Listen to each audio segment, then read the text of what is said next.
Halo sahabat rebahan, selamat datang di channel Kaum Rebahan. Kita masih membacakan novel yang berjudul The Story of Yi Chen. Ya.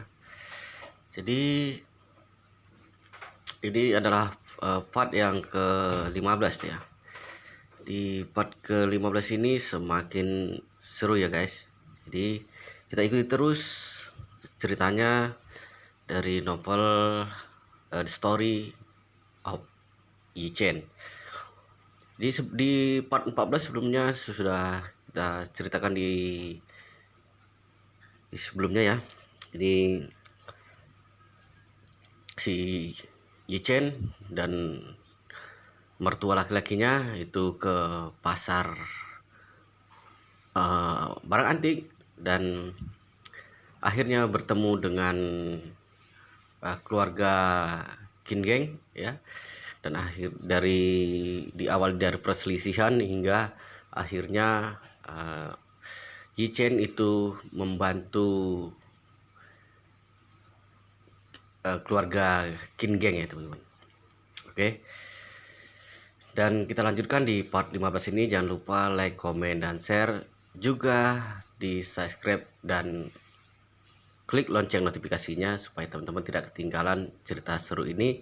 Dan pastikan teman-teman sudah nonton dari part 1 sampai dengan part terakhir ya, karena ini sangat seru sekali. Oke, kita lanjutkan ya. Karena keluarga Qin Geng itu dibantu oleh Yi Chen, maka Qin Geng tersenyum penuh hormat dan berkata, "Master Yi, saya tidak akan melupakan budi Anda pada keluarga Qin. Hari ini waktu agak mendesak, sehingga saya tidak sempat bersiap-siap. Bolehkah saya mengundang Master Yi untuk datang ke keluarga Qin besok? Saya akan mengadakan perjamuan untuk melayani Master Yi secara pribadi sebagai tanda terima kasih keluarga Qin atas budi Anda yang luar biasa." "Tidak perlu, aku ada urusan lain." Yi Chen menggelengkan kepala dengan dingin berkata, "Hari ini aku bantu kamu karena kamu telah banyak berbuat baik. Aku tidak mau masalah ini diketahui terlalu banyak orang. Apakah kamu mengerti?" Qin Geng terkejut, mengangguk berulang kali. "Saya mengerti. Jika selanjutnya Master Yi membutuhkan keluarga Qin, mohon segera beritahu saya." Selesai berkata, Qin Geng menyerahkan kartu nama berlapis emas yang berisikan nomor ponsel pribadinya. Ia mengambilnya tanpa lihat lalu berbalik dan membawa ayah mertuanya pergi dari sini. Qin Geng memperhatikan kedua orang itu sampai mereka menghilang dari pandangannya. Kemudian baru memelototi Qin Aodong berkata dengan marah, "Kedepannya kalau kamu bertemu Master Yi, bungkuk dan beri hormat padanya. Jangan membuat masalah."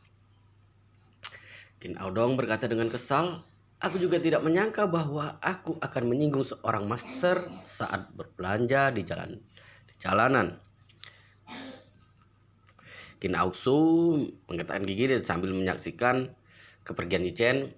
Meskipun di saat dia sangat mengagumi Yi Chen, tapi dia jelas masih dendam pada Yi Chen yang menendang pantatnya.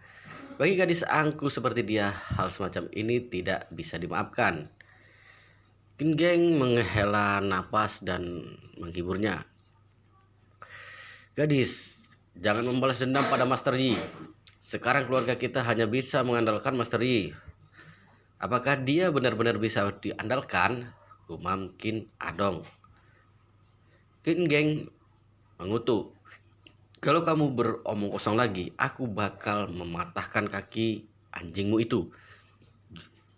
Qin Aodong menciutkan leher, tidak berani berkata lebih banyak. Qin Aosu mentantakkan kaki dengan getir berkata, "Aku tahu, ayah, aku tidak akan menyinggung dia."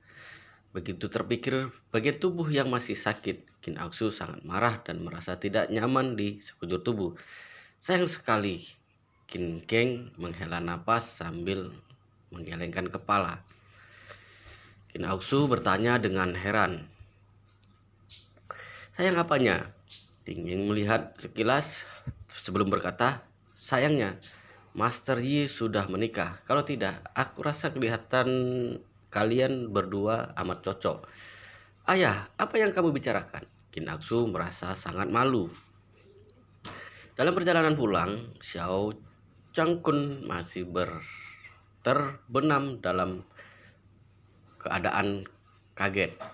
Bisa-bisanya kepala Kalung Qin yang bermartabat itu bersikap sedemikian hormat pada menantunya yang tidak berguna ini. Yi Chen, apakah hal-hal yang kamu katakan pada Qin Geng itu benar? Xiao Changkun bertanya dengan heran. Menantunya semakin terlihat seperti pembohong. Yi Chen tertawa, separuh benar, separuh tidak benar. Bukankah para penipu di masyarakat memang suka mengada-ada? Mendengar itu, Xiao Changkun terkejut. Dia menegur dan panik. Brengsek, beraninya kamu menipu orang dari keluarga Qin. Kamu bahkan menerima gelang yang begitu mahal dari mereka. Bagaimana kalau mereka mengetahui kebohonganmu dan mendatangimu nantinya? Jangan membuat keluarga kami ikut terlibat masalah. Yi Chen menggelengkan kepala. Paling-paling aku kembalikan gelang itu kepada mereka. Sekarang kita hidup dalam masyarakat hukum. Apakah mereka bisa membunuhku? Xiao Changkun menghela nafas. Jelas, dia sangat khawatir. Setelah berpikir-pikir, mereka juga tidak punya solusi lain. Mereka hanya bisa bertaruh. Mungkin saja trik dukun Yi Chen benar-benar efektif. Setibanya di rumah, Yi Chen langsung pergi ke kamar tidur dan mengeluarkan batu, Sip and Well Tea, yang dia beli dari Zhang Ermau. Dia tiba-tiba merasa ada gelombang energi yang kaya menembus keluar dari batu dan merasuki tubuhnya. Yi Chen seketika merasakan kehangatan.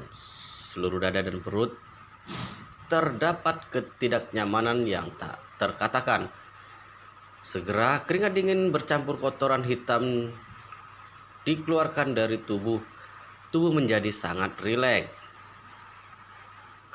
Setelah beberapa saat, Yi Chen merasa ada energi yang menjalar ke sekujur tubuhnya. Ini adalah tenaga dalam.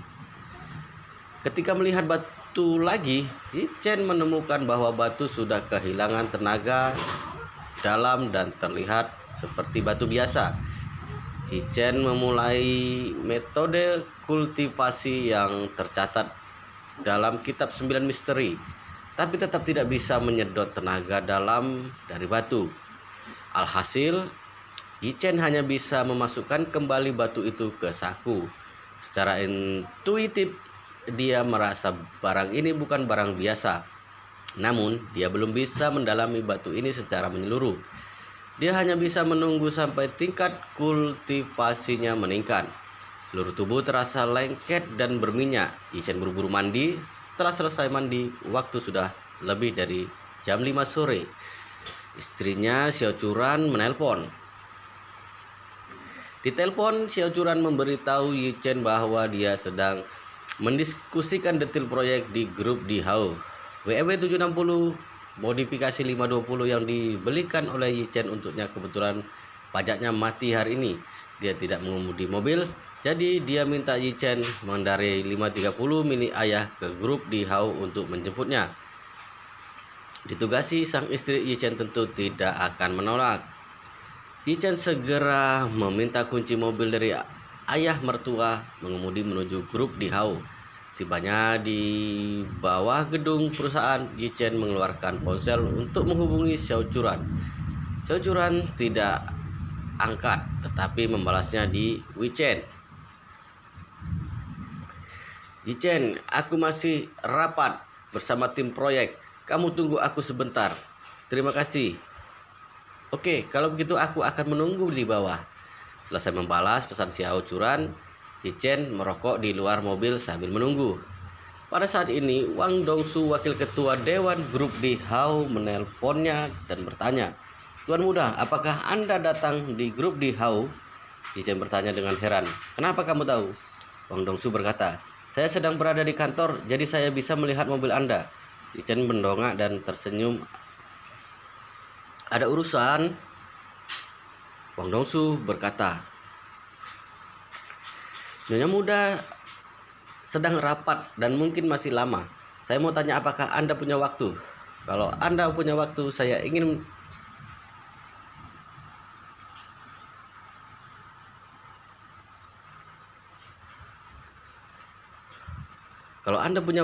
ingin melaporkan kepada Anda tentang progres perusahaan baru-baru ini.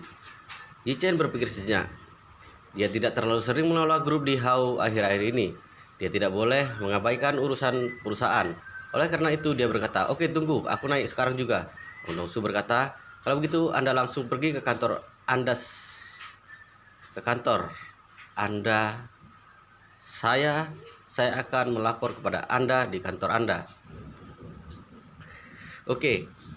Setelah menutup telepon, Yi Chen melangkah ke gedung, naik lift dan langsung pergi ke kantor ketua dewan di lantai puncak.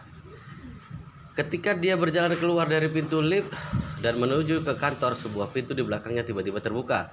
Dong Rolin berencana untuk pergi ke kamar mandi. Dia tidak menyangka dirinya akan bertemu sosok familiar begitu keluar dari ruangan.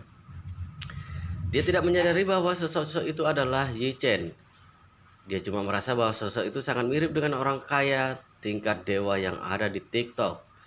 Apakah ketua dewan yang selalu ingin ditemui dia akhirnya datang? Dong Rolin langsung bersemangat. Tujuan utama dia datang ke Jinling dan grup di Hao adalah untuk mendekati ketua dewan yang misterius ini. Kemudian berusaha menjadikan dirinya sebagai wanitanya ketua dewan. Dengan demikian, kedudukan keluarga Dong bakal naik tingkat. Ini adalah misi yang dipercayakan seluruh keluarga kepada dirinya, juga merupakan harapan seluruh keluarga terhadap dirinya. Namun, Dong Rolin amat kesal. Dia telah berada di sini selama berhari-hari, tapi dia bahkan belum pernah melihat wajah ketua dewan. Bagaimana dia bisa mengembangkan hubungan antara dirinya dan ketua dewan? Oleh karena itu, begitu melihat sosok ketua dewan, Dong Rolin sangat bersemangat. Dia buru-buru berjalan beberapa langkah mengikuti Yi Chen di belakang, mau mengejar dan menyapanya, lalu memperkenalkan diri. Yi Chen mendengar langkah kaki di belakang, sudut mata melirik kaca di samping, menyadari bahwa Dong Rolin ada di belakangnya. Celaka! Jika Dong Rolin melihat dirinya berada di sini, maka Dong Rolin pasti akan menganggap dirinya sebagai ketua dewan grup di Hao. Dong Rolin bahkan mungkin akan menebak dirinya sebagai tuan muda dari keluarga Yi. Ini bakal celaka. Melihat Dong Rolin semakin dekat, dia buru-buru mempercepat langkah masuk ke kantor ketua dewan, lalu mengunci pintu. Dong Rolin tidak menyangka Yi Chen akan tiba-tiba mempercepat langkah ketika dia beraksi kembali dan ingin mengejar Yi Chen. Yi Chen sudah memasuki kantor. Melihat Yi Chen memasuki kantor, Dong Rolin sangat kecewa. Dia bergumam dengan suara rendah, "Aneh, ketua dewan sepertinya sengaja bersembunyi dariku." Memikirkan hal ini, dia masih tidak menyerah. Dia melangkah maju untuk mengetuk pintu berkata, "Halo, ketua dewan, saya Dong Rolin, direktur administrasi yang baru datang. Saya ingin melaporkan sesuatu kepada Anda." Yi Chen sengaja merendahkan suara menjawab, "Apakah kamu sudah melaporkan ke Wang Dongsu? Perusahaan tidak mengizinkan melaporkan lompatan. Kamu tidak tahu?" "Maaf ketua dewan, saya lupa." Dong Rolin ketakutan dan gugup berpikir, ketua dewan galak sekali. Apakah dia marah pada pelaporan lompatan atau memang tidak mau bertemu denganku? Namun Dong Rolin tidak berani tinggal lebih lama di depan pintu kantor Yi Chen. Dia tidak punya pilihan lain. Pergi. Mendengar langkah kaki Dong Rolin semakin jauh, Yi Chen menghela napas lega. Dia hampir kedapatan oleh Dong Rolin benar-benar sangat berbahaya. Dia berpikir bahwa kedepannya dia tetap harus datang ke grup di Hao, sedangkan Dong Rolin menjabat sebagai direktur administrasi di grup di Hao dan berada di lantai yang sama dengan dirinya. Dengan demikian, peluang bertemu sangat besar. Kebetulan saat ini Wang Dongsu datang untuk melaporkan pekerjaan padanya. Yi Chen berkata, "Dongsui, bantu aku atur satu hal." Wang Dongshui mengangguk dan silakan tuan muda. Ye Chen berkata, ganti posisi Dong Rolin. Selesai berbicara, dia bertanya, di perusahaan kita posisi apa yang tidak perlu selalu hadir di kantor? Penjualan, perdagangan, Wang Dongxi menjawab, kalau posisi ini sering kali harus keluar untuk menangani urusan bisnis. Pada dasarnya mereka jarang hadir di perusahaan. Oke, Richard mengangguk dan berkata, kalau begitu pindahkan dia menjadi direktur penjualan. Tidak masalah, saya akan mulai mengatur begitu kembali ke kantor. Wang Dongxi setuju. Selanjutnya, Wang Dongsu melaporkan situasi terkini perusahaan kepada Yi Chen. Sekarang proyek hotel bintang 6 dari grup Di Hao sudah mulai dikerjakan. Lokasinya terletak di kaki gunung kota King. Pemandangannya indah dan lingkungannya elegan. Setelah selesai dibangun, hotel ini akan menjadi hotel bintang 6 pertama di Jinling. Sangat mewah. Proyek berjalan dengan sangat lancar. Diproyeksikan bisa selesai dalam waktu 2 tahun dan dapat beroperasi dalam waktu 2,5 tahun. Pada saat ini, pendapatan grup Di Hao bakal naik ke level baru.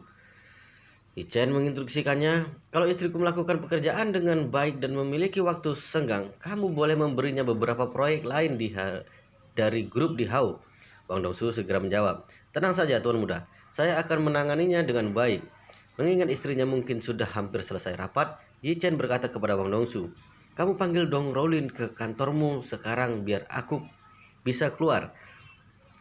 Wang Dongsu mengangguk, kembali ke kantor menelpon Dong Rolin.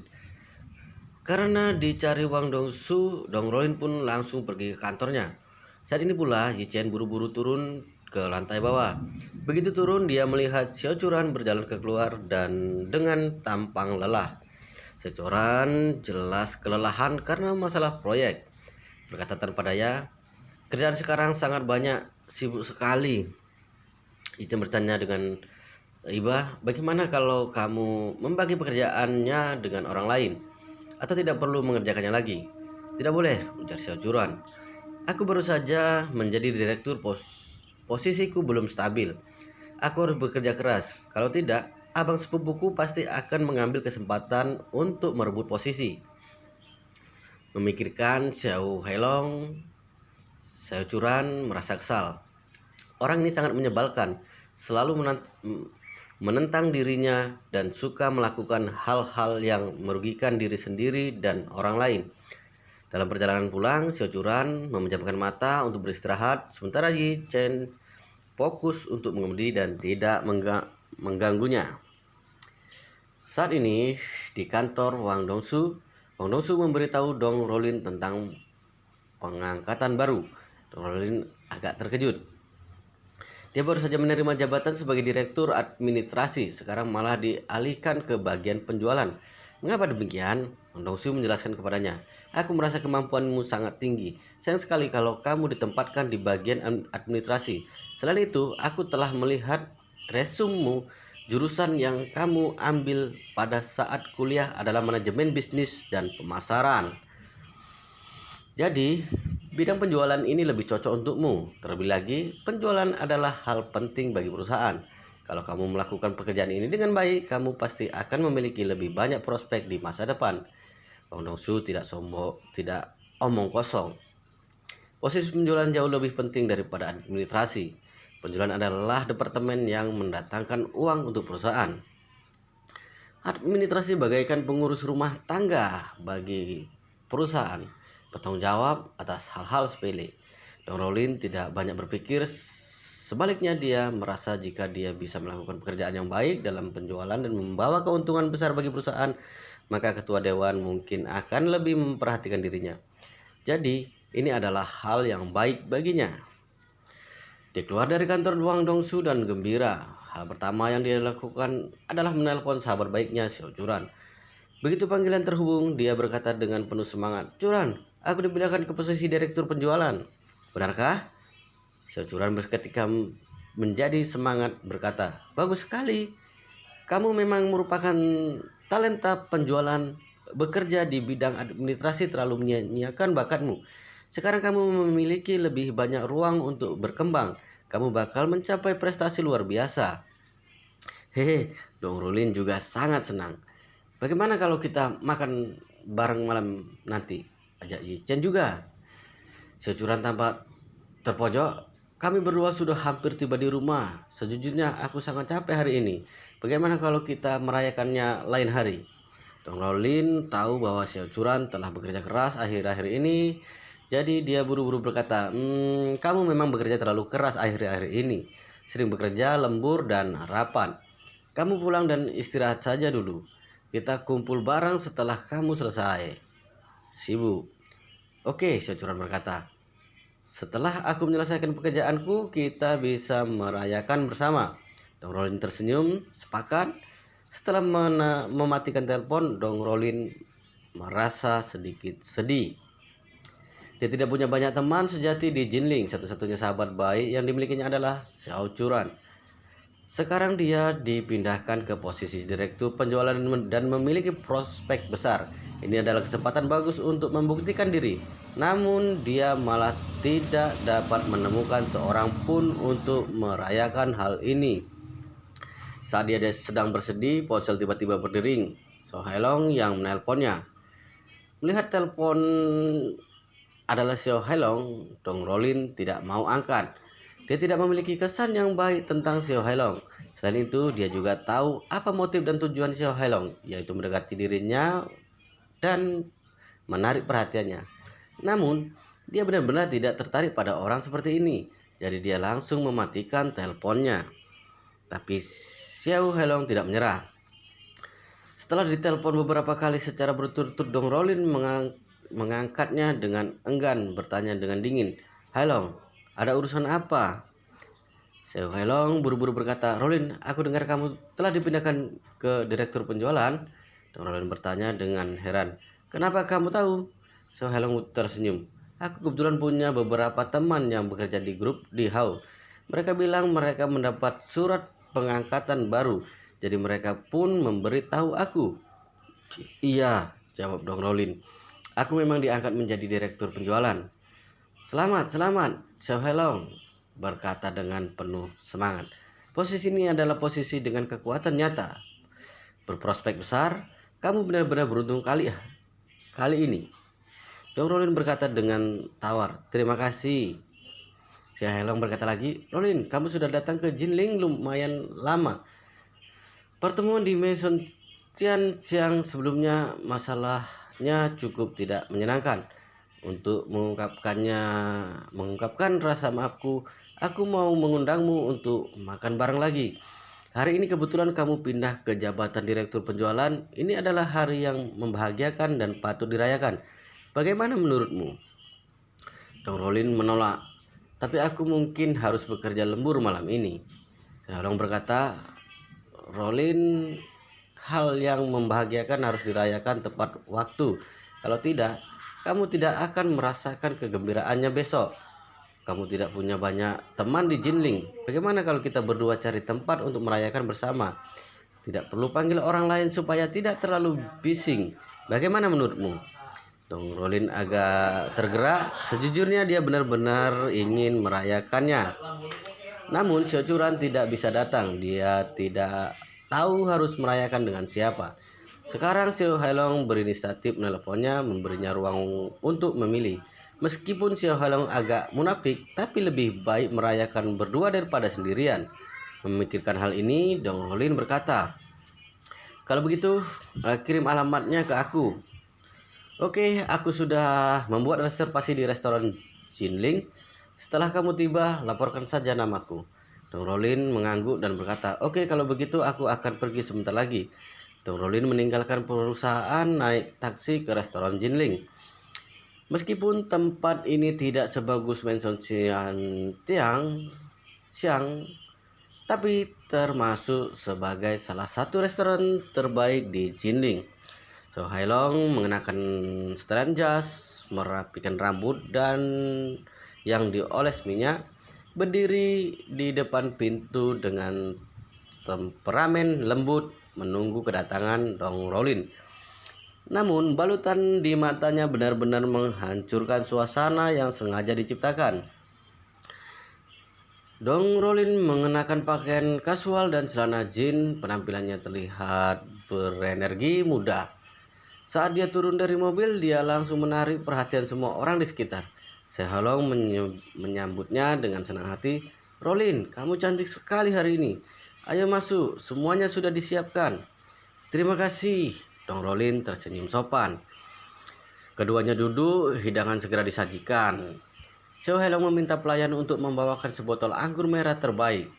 Berkata dengan sopan, "Rolin, hari ini adalah hari yang membahagiakan. Bagaimanapun kita harus minum untuk merayakannya." Dong Rolin buru-buru berkata, "Jangan minum minuman beralkohol, kita minum yang lain saja." "Bagaimana? Boleh?" Xiao Hailong bermaksud membuat Dong Rolin mabuk dan mencari kesempatan untuk menidurinya. Tetapi Dong Rolin malah menolak untuk minum. Hal ini amat mengecewakan. Dong Rolin melambaikan tangan. "Maaf Hailong, aku tidak enak badan. Jadi aku benar-benar tidak bisa meminumnya. Kita boleh minum bareng lain kali." Sebenarnya Dong Rolin bisa menebak niat Xiao Hailong. Tingkat kewaspadaannya relatif tinggi. Alhasil, dia memutuskan untuk tidak minum dengan Xiao Hailong. Xiao Hailong sangat kesal karena gagal membujuk Dong Rolin, tapi dia tidak berani mengekspresikannya, berkata, "Tidak apa-apa kalau kamu memang tidak mau minum. Kita minum minuman lain saja." Dong Rolin mengangguk. "Terima kasih atas pengertianmu." Pada saat ini, meja sebelah ada seorang pemuda berpenampilan lembut sedang menatap Dong Rolin. Sejak Dong Rolin masuk, perhatiannya langsung tertarik oleh penampilan dan temperamen Dong Rolin. Menurutnya, wanita ini benar-benar sangat cantik, bertemperamen luar biasa, bagai bidadari yang turun dari langit. Setelah mengamati sebentar, dia mengetahui bahwa hubungan antara wanita dan pria di seberangnya bukan pacar. Jadi pemuda pun memutuskan bahwa dirinya tidak boleh melewatkan kesempatan ini. Setelah beberapa saat, pemuda berdiri berjalan ke meja tempat Dong Rolin dan Xiao Hailong duduk, lalu berkata kepada Dong Rolin, "Nona, sejak kamu masuki restoran, aku langsung jatuh cinta padamu pada pandangan pertama. Bolehkah kamu memberikan kontakmu padaku?" Dong Rolin tertegun. Dia tidak menyangka dirinya yang datang ke sini akan ditaksir pria. Xiao Hailong sangat emosi. Sial, dari mana asal si bocah konyol ini? Apakah dia tidak melihat bahwa dirinya sedang menaksir Dong Rolin? Beraninya bocah konyol ini datang dan menaksir wanita miliknya. Apakah dia cari mati? Oleh karena itu, sebelum Dong Rolin sempat berbicara, dia berkata dengan dingin, "Siapa kamu? Untuk apa kamu datang ke meja kami?" Pemuda membalas dengan tawar, "Aku sedang berbicara dengan nona ini. Apa hubungannya denganmu?" Usai itu, dia berkata kepada Dong Rolin lagi, "Nona, aku telah mengamatimu untuk waktu yang lama.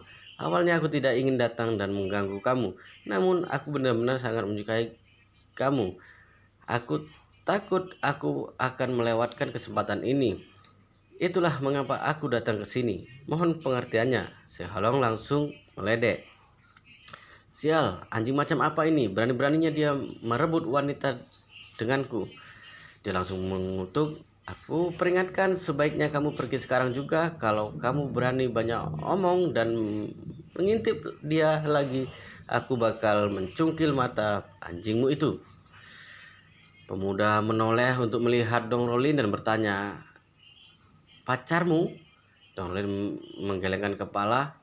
Kemudian pemuda menoleh untuk melihat Xiao Hailong, berkata, "Karena kamu bukan pacarnya, maka kamu tidak punya hak untuk melarang aku mengutarakan perasaanku padanya, bukan?"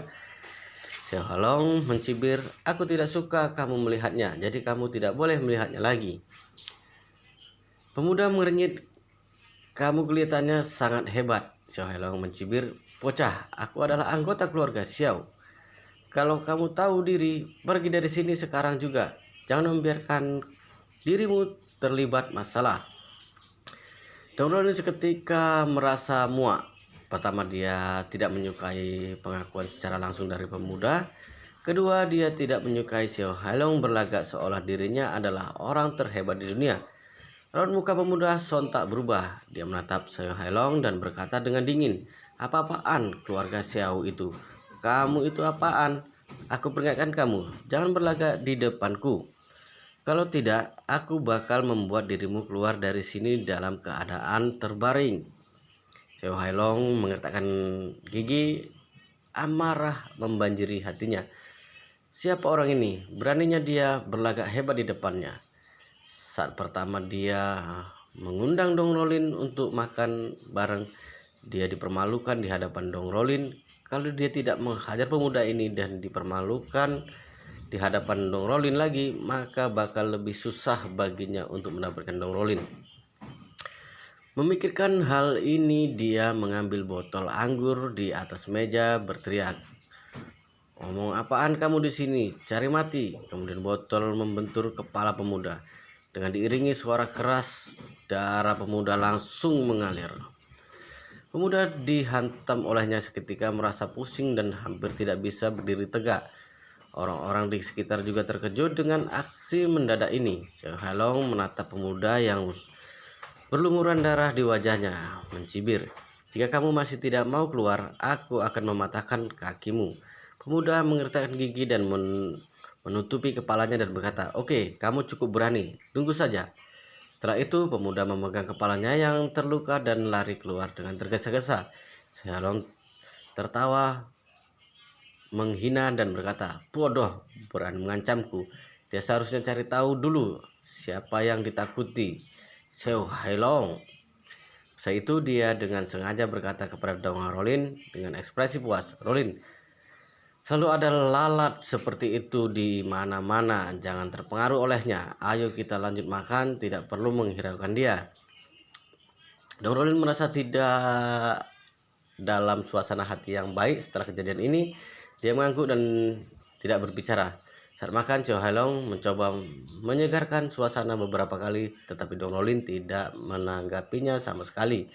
Bagi Dong Rolin, Seo Hailong bukan hanya tidak berkemampuan, tetapi juga agak agresif. Pria seperti ini tidak akan disukai dirinya. Seo Hailong awalnya berpikir bahwa jika dia bisa menangani sampah itu langsung di depan Dong Rolin, maka Dong Rolin akan merasa kagum dengan jiwa jantannya. Tetapi dia tidak pernah menyangka bahwa Dong Rolin tampak merasa sedikit jijik dengan dirinya. Ini membuat hatinya merasa sangat tertekan. Dia tidak menyangka bahwa Dong Rolin tidak menyukai pria yang menggunakan kekerasan. Bukankah ini sama saja mengambil batu dan melempar kakinya sendiri? Seo Hailong merasa sangat tertekan di sepanjang makan malam ini. Baru saja selesai makan, awalnya dia masih ingin mengobrol dengan Dong Rolin lagi untuk meningkatkan hubungannya. Alhasil Dong Rolin mengerutkan kening dan berkata, "Sudah larut, aku sudah harus kembali. Terima kasih atas makan malamnya." Seo Hailong merasa tertekan dan berkata, "Kalau begitu aku akan mengantarmu pulang." Dong Rolin menggelengkan kepala, "Tidak usah, aku bisa naik taksi." Saat ini Dong Rolin hanya ingin segera berpisah dengan Seo Hailong. Seo Hailong merasa sangat marah dan berkata, "Kalau begitu aku akan mengantar kamu sampai ke mobil. Kalau tidak, aku tidak bisa tenang." Dong Rolin juga tidak menolak, mengangguk lalu bangkit dan berjalan keluar. Seo Hailong berburu-buru mengikutinya. Hatinya penuh dengan amarah. Dia awalnya ingin melakukan kencan romantis dan mengambil kesempatan untuk menyatakan cinta kepada Dong Rolin, tetapi dia tidak menyangka rencananya akan dihancurkan oleh bajingan itu.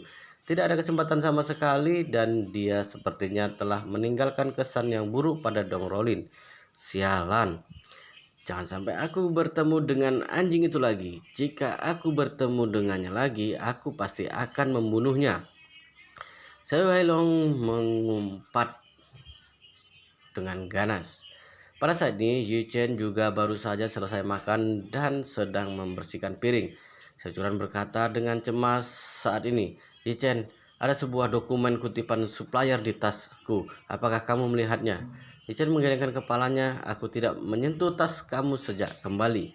Securan berpikir sejenak, kemudian dia menepuk keningnya dan berkata, "Ayah, dokumen itu sepertinya jatuh di ruang konferensi grup di Hao. Aku membutuhkannya besok pagi. Atau kamu mengantarkanku pergi mengambilnya?" Ijen tersenyum dan berkata, "Kamu sudah sangat lelah, istirahat dulu. Aku akan pergi mengambilkannya untukmu." Securan menghela napas dan berkata, "Benar-benar sangat melelahkan. Kalau begitu aku harus merepotkanmu lagi. Nomor dokumennya adalah sekian sekian sekian sekian." Ichen melambaikan tangan dan berkata, "Membantu istriku melakukan sesuatu itu sama sekali tidak repot." Usai bicara, Yichen menyetir mobil menuju grup Dihau. Di sini, Xiao Hailong dan Dong Rolin baru saja keluar dari restoran dan sampai di pinggir jalan. Dong Rolin hendak naik taksi. Pada saat itu, 3 pan putih parkir di pinggir jalan dan belasan orang kuat menyerbu kemari dengan agresif. Belasan orang ini bertopeng kain hitam, memegang pipa baja, dan dapat dilihat bahwa mereka datang ke sini untuk membalas dendam. Gawat, ketika Hailong melihat begitu banyak orang berlari ke arahnya, dia terkejut sampai setengah mati. Dong Rolin juga melihat adegan ini dan wajahnya memucat karena takut. Dia menebak bahwa kelompok orang ini pasti panggilan dari pemuda tadi yang ingin membalas dendam. Melihat adegan ini tampaknya akan sangat bahaya. Benar saja, seorang pemuda dengan topeng kain berdiri dan berteriak, "Brengsek, hajar!" Begitu suara itu jatuh, semua orang segera bergegas menuju Xiao Hailong. "Aku adalah tuan muda dari keluarga Xiao. Beraninya kalian menyentuhku?" Xiao Hailong panik dan berteriak dengan pura-pura kuat. Seorang pria kuat tersenyum menghina dan langsung membanting pipa baja ke arahnya begitu maju. Xiao Hailong sangat ketakutan hingga dia hampir buang air kecil di celana. Saat ini Xiao Hailong terkejut dan tiba-tiba mendorong Dong Rolin keluar. Dong Rolin terkaget dan dia didorong sampai ke depan pihak lain. Mengambil kesempatan ini, Xiao Hailong lari ke mobilnya, membuka pintu dan masuk, lalu menyalakan mobil dan meninggalkan tempat kejadian tanpa ragu-ragu. Amarah Dong Rolin langsung memuncak. Xiao Hailong benar-benar brengsek. Dia yang menyebabkan masalah itu sendiri, tetapi pada saat kritis dia seorang pria besar malah mendorong seorang wanita untuk melindunginya dari pipa baja dan melarikan diri sendiri. Apakah masih ada orang yang begitu menjijikkan seperti dia di dunia ini? Melihat Xiao Hailong kabur, pemuda itu mengumpat dengan kasar, "Bajingan, ini meninggalkan wanitanya di sini dan lari sendiri. Sungguh tidak berguna." Setelah itu dia menatap Dong Rolin dan berkata dengan dingin, "Gadis cantik, panggil bajingan itu kembali. Jika tidak, jangan salahkan aku bersikap kasar padamu." Dong Rolin menjawab, "Aku tidak akrab dengannya. Tolong jangan melibatkan aku ke dalam urusan kalian." Pemuda itu membujuk ke kepalanya yang dibalut dengan kain kasa dan berkata dengan dingin, "Sialan, kepalaku ini dijahit sampai 16 jahitan. Jika aku tidak membalas dendam ini, aku tidak akan bisa makan dan tidur nyenyak. Jika dia tidak datang untuk menyelamatkanmu, kamu harus ikut aku pulang dan buat aku merasa puas sepanjang malam. Anggap saja untuk menembus kesalahan dia." Dong Rolin berteriak, "Bagaimana kamu bisa melakukan ini? Ini melanggar hukum." "Hukum?" Pemuda itu berkata dengan cuek. "Kata-kata aku sendiri adalah hukumku. Setelah aku menghabisi kamu, kamu secara alami akan tahu apa hukum yang sebenarnya." Dong Rolin merasa kedinginan untuk beberapa saat. Kepanikan dan keputusasaan hampir melenyapkannya. Dia buru-buru berkata, "Aku akan melepon dia sekarang."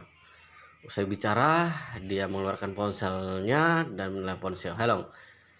Xiao Hailong sedang mengemudi dan sekuat tenaga berpikir bahwa semakin jauh dia bisa melarikan diri semakin bagus. Seketika dia tiba-tiba melihat Dong Rolin menelponnya. Jantungnya tersentak. Habis.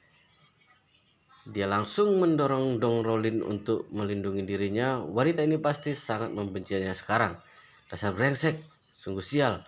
Awalnya dia bilang dirinya ingin mengejar Dong Rolin dan membangun hubungan dengan keluarga Dong sehingga hubungan kedua keluarga bisa baik-baik saja. Mampus, sekarang dia telah menyinggung Dong Rolin. Namun, bagaimana mungkin dia berani mengangkat telepon? Menjawab telepon berarti dia harus kembali ke sana. Orang bodoh pun bisa menebak.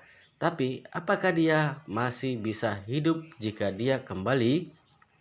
Segerombolan itu sangat agresif dan mereka juga membawa pipa baja.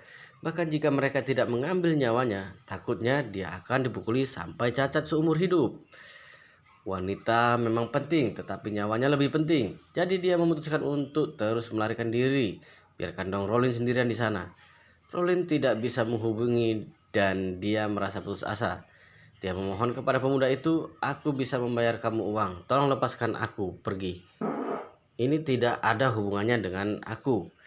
Pemuda itu menyeringai dan berkata, "Aku tidak mau uangmu, aku menginginkan tubuhmu. Aku mau menindihmu di bawah tubuhku dan bersenang-senang."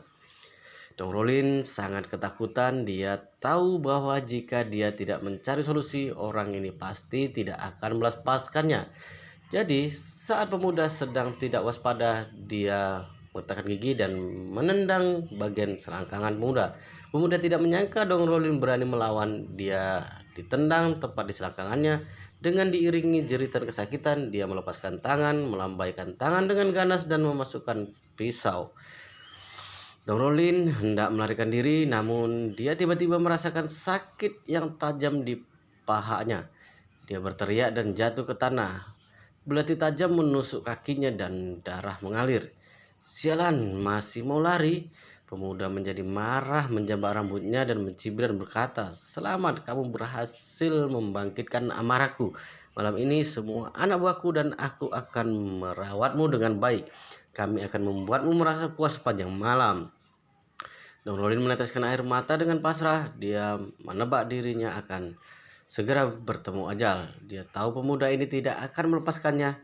Takutnya dia akan benar-benar mati di tangan pemuda ini. Dalam situasi ini, tidak mungkin ada orang yang bisa datang untuk menyelamatkan dirinya.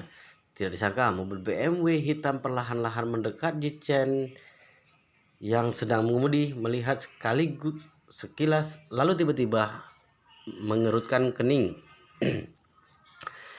Dong Rolin menderita sakit parah di kakinya. Hatinya putus asa, air mata terus mengalir. Melihat wajah cantiknya yang berlinang air mata, hati pemuda bergejolak. Dia menelan ludah dan berseru bahwa dia ke dalam mobil. "Aku mau bersenang-senang di dalam mobil dulu." Seorang mencemooh di sebelahnya, "Tuan, kenapa kami akan mendapatkan kesempatan untuk bersenang-senang dengan wanita cantik ini?" Pemuda berkata dengan dingin, "Begitu aku sudah puas, aku akan menyerahkan kepada kalian." Usai bicara, dia mengulurkan tangan untuk menangkap Dong Rolin dan pergi ke mobil. Pada saat ini, dia tiba-tiba mendengar jeritan histeris dari pinggir. Wah! Tiba-tiba jeritan terdengar semakin keras. Pemuda mengangkat kepala dengan marah, berteriak dengan tajam, "Ada apa?" Tapi begitu dia mendongak, dia tiba-tiba merasakan angin kencang yang menghantam dari depan. Sebelum bisa mengelak, dia merasakan sakit yang tajam di bagian wajah. Kelihatan cahaya melintas di depan mata. Pangkal hidungnya berdecak dan darah terciprat ke mana-mana, seperti palu ganda godam yang menghantam kepalanya. Pemuda itu menjerit kesakitan, tubuhnya bergoyang dan jatuh ke belakang. Tepat seketika dia jatuh, dia melihat beberapa anak buah di belakangnya sudah lumpuh di tanah seperti anjing mati tidak bergerak. Dong Rolin mengangkat kepalanya dengan ngeri, matanya yang indah tiba-tiba membesar. Dia hanya melihat seorang yang memakai topeng hitam berdiri di depannya. Tatapannya sedingin pisau. Dong Rolin merasa terkejut tetapi juga bahagia di dalam hatinya. Berseru di dalam hatinya, "Siapakah dia? Apakah dia di sini untuk menyelamatkan aku?" "Iya, dia di sini pasti untuk menyelamatkanku." Wajah pemuda itu penuh darah, dia jatuh ke tanah dan tidak bisa bangun. Orang ini menembak terlalu cepat. Dalam sekejap mata, 4 orang langsung dihabisi dia. Orang bertopeng yang tersisa tidak bisa beraksi selama beberapa detik. Bergegas ke arah sambil berteriak dan memanggil rekan mereka. "Kamu, siapa kamu?" Dong Rolin duduk di tanah menatap orang di depannya. Orang ini tidak menjawab tetapi dengan cepat menggendongnya dan berlari ke dalam gang. Dong Rolin terengah-engah, jantungnya berdebar-debar, dia masih dalam keadaan terkejut. Di belakangnya terdengar teriakan keras para pria idiot dan raungan sepeda motor rupanya mengejar mereka dengan sekuat tenaga. Angin bersiul bertiup melewati wajahnya. Dong Rolin telah kehilangan terlalu banyak darah di kakinya dan ditambah dengan kepanikan dan hanya bisa memeluk orang ini dengan lemah. Entah kenapa, dia samar-samar merasa napas orang ini sepertinya agak familiar. Tetapi dia tidak tahu bahwa pria misterius yang menggendongnya ini adalah suami dari sahabatnya, Yi Chen. Yi Chen menyetir lewat sini. Dia tidak menyangka akan melihat Dong Rolin sedang dikepung. Dia takut akan terjadi sesuatu serius pada Dong Rolin, jadi dia memakai topeng dan datang untuk menyelamatkan Dong Rolin. Setelah diubah oleh sinar energi spiritual yang diperoleh dari batu putih, keterampilan Yi Chen menjadi sangat bagus dan kecepatannya jauh lebih cepat dari sebelumnya. Ditambah dengan banyak orang di sini, Yi Chen dapat dengan cepat menghindari motor yang mengejar di belakang. Yi Chen memeluk Dong Rolin dan berlari jauh, kemudian mereka berhenti di sebuah taman liar. Langit sudah gelap dan tanaman lebat di kedalaman taman, bahkan ia lawan mengejar. Mereka masih bisa menyembunyi jejaknya. Dia menempatkan Dong Rolin di tanah dan mengerutkan kening ketika melihat celananya berlumuran darah. Meskipun Dong Rolin kehilangan terlalu banyak darah, tetapi dia masih bisa sadar diri. Wajahnya pucat dan berterima kasih. Terima kasih telah menyelamatkan aku. Bolehkah aku bertanya siapa kamu? Chen meliriknya tetapi tidak mengatakan sepatah kata pun. Dong Rolin selalu merendahkan Yi Chen. Bahkan jika dia mengungkapkan identitas aslinya, apa gunanya? Itu hanya akan memperburuk situasi. Jadi lebih baik bersembunyi sampai akhir. Selain itu, dia bukan ingin menyelamatkannya secara khusus. Dia menyelamatkannya hanya karena Dong Rolin adalah sahabat dari istrinya Xiao Juran. Melihat Yi Chen tidak mengatakan sepatah kata pun, Dong Rolin juga mengerti apa maksud pihak lain dan tahu bahwa pihak lain pasti tidak ingin mengungkapkan identitasnya. Jadi dia segan untuk bertanya lebih lanjut. Tapi dia memiliki kepribadian yang sangat kuat. Dia bukan tipe wanita yang bergantung pada pria. Karena pihak lain menyelamatkannya, tetapi tidak menerima ucapan terima kasihnya. Hatinya selalu merasa bahwa dia berhutang sesuatu. Tepat ketika Dong Rolin ingin bertanya, dia mendengar suara serak dan dingin di telinganya. Lepaskan celanamu. Dong Rolin mengangkat kepalanya dengan heran dan melihat mata pria bertopeng itu sedang menatapnya dan tiba-tiba merasa malu. Dia pikir dirinya sudah lolos dari mulut harimau, tetapi tidak menyangka akan jatuh ke sarang serigala lagi. Sini adalah teman di dalam liar dan lawannya sangat berbakat. Bahkan jika dia teriak sampai sekuat tenaga, dia tidak bisa lepas dari genggaman pria ini. Dalam keputusan, Dong Rolin mengertakkan gigi dan berkata dengan tegas, "Tidak perlu berharap untuk menyentuhku. Aku tidak akan pernah disiksa. Jika kamu berani melakukan sesuatu padaku, aku lebih baik mati." Si Chen tertegun dengan sengaja menekan suaranya menuju ke kakinya dan berkata, "Kaki kamu telah terluka dan lukanya dekat dengan aorta. Jika tidak dirawat tepat waktu itu mungkin akan menjadi cacat. Sekarang, jika pendarahan tidak berhenti dan langsung mengirim kamu ke rumah sakit, itu pasti akan terlambat. Apa yang harus dilakukan?" Dong Rolin menatapnya dengan takjub. Pipinya tiba-tiba merasa panas. Di awalnya mengira bahwa pihak lain ingin bertindak tidak senonoh pada dirinya, tetapi dia tidak menyangka. Melihat Dong Rolin menatap dirinya sendiri dengan tercengang, Yi Chen menghela napas di dalam hatinya. Dong Rolin bertanya dengan takut-takut, bisakah kamu membantuku menghentikan pendarahan?" Yi Chen mengangguk dan berkata, "Aku pernah mempelajari pengobatan Tiongkok dan dapat menggunakan teknik akupuntur untuk menghentikan pendarahan dan menyembuhkan luka. Kemudian kamu akan punya waktu untuk pergi ke rumah sakit untuk perawatan lanjutan." "Terima kasih." Wajah Dong Rolin memerah dan suaranya tidak terdengar seperti nyamuk. Dia tidak bisa membantu tetapi melirik lukanya, hatinya sangat rumit. Luka ini tidak memihak, kebetulan di paha atas dan dia harus melepaskan celana. Tetapi jika dia melepaskan celananya, bukankah dia akan dilihat oleh pihak lain? Aturan di keluarga Dong sangat ketat. Keluarga Dong biasanya juga tidak pernah berinteraksi dengan pria lain, apalagi membiarkan pria menyentuh tubuhnya. Kemudian keluarga Dong memiliki dokter pribadi keluarga yang merupakan dokter barat yang terkenal di luar negeri. Dia tidak percaya akupuntur bisa menghentikan pendarahan dan menyembuhkan luka. Don Rolin berpikir sejenak dan menolak. Terima kasih atas kebaikanmu, tapi aku ingin meminta kamu mengantar aku ke rumah sakit dulu. Aku rasa aku masih bisa menahannya. Richard mengerutkan kening, dia tidak tahu apa yang dia pikirkan pihak lain. Don Rolin pasti merasa bahwa lukanya ini tidak mematikan, jadi dia ingin pergi ke rumah sakit dulu.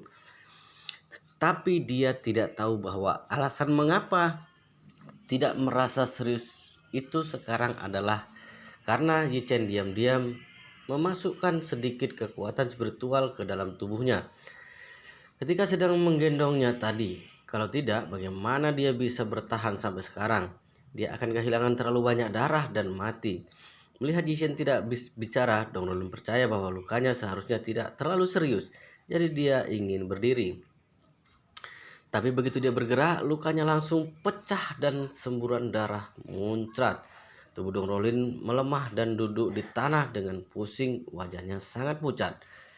Richard mengerutkan kening dan berkata, aku sudah bilang, jika kamu bergerak lagi, kaki ini pasti akan cacat. Bahkan jika kamu pergi ke rumah sakit juga tidak ada cara untuk menyembuhkannya lagi. Terlebih lagi kamu kehilangan terlalu banyak darah dan sebelum ambulan tiba, kamu mungkin akan mati karena pendarahan yang tidak berhenti. Mau diobati atau tidak, kamu pilih sendiri. Oke, kita lanjut di part berikutnya teman-teman ya. Part 15 sampai di sini dulu. Jangan lupa subscribe, like, komen, dan share.